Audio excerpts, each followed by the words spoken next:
আজকে আপনাদের মাঝে আমি দুন্দুল রেসিপি নিয়ে এসেছি। তো আমার রেসিপিটা আপনারা ফলো করে দেখতে পারেন। তো এখানে আমি দুন্দুল 3টা, আলু 1টা, পেঁয়াজ 3টা কেটে নিয়েছি। তো দেখতেই পাচ্ছেন এখানে আমি কড়াই তেল দেওয়ার পরে আমি এখানে কিছুটা পেঁয়াজ দিয়ে দিব পরিমাণ মতো। তো কড়াইতে তেল দেখা যাচ্ছে কম, কিন্তু তেল পরিমাণ মতোই আমি দিয়েছি, আপনারা আপনাদের পরিমাণ মতো দিয়ে নেবেন। তো আমি পেঁয়াজটাকে ভাজা ভাজা করব। ভাজা ভাজা করে কিছুটা পানি দিয়ে দিব। পানি দিয়ে আপনার হলুদ, মরিচ আর লবণের স্কিপ করে গেছে আমার ভিডিওটা, নিজেই ক্যামেরাম্যান তো এই জন্য। তো আপনারা হলুদ, মরিচ, লবণটা ভালোভাবে দিয়ে নেবেন।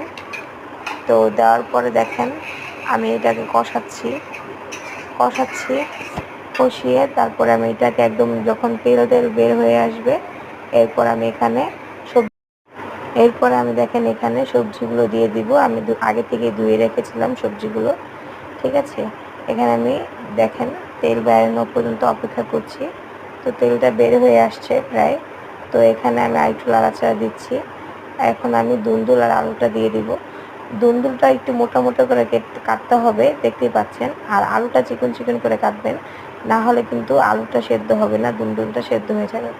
এরপরে আমি 5 মিনিট ঢাকনা দিয়ে ঢেকে রেখেছিলাম। আমি কিন্তু কোনো পানি ইউজ করিনি, দুন্দুল থেকেই পানি বের হয়েছে।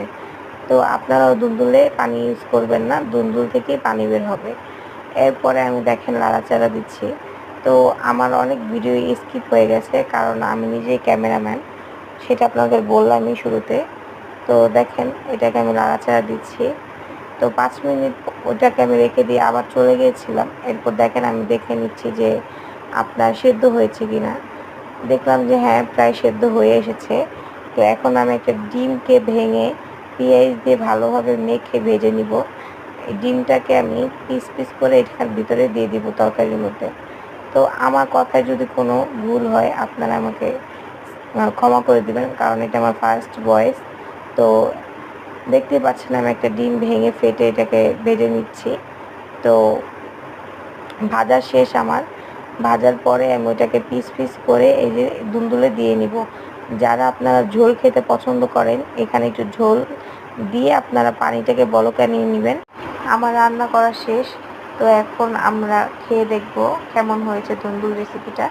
তো আপনারা দেখেন আমরা এখন খেতে বসে পড়েছি। তো আপনারা চাইলেই আমার রেসিপিটা ফলো করতে পারেন, আমাকে সাপোর্ট করতে পারেন। আপনারা যদি আমাকে সাপোর্ট করেন, আরও রান্নার ভিডিও আপনারা পাবেন ইনশাল্লাহ। আমি আপনাদের জন্য আরও রেসিপি দিব।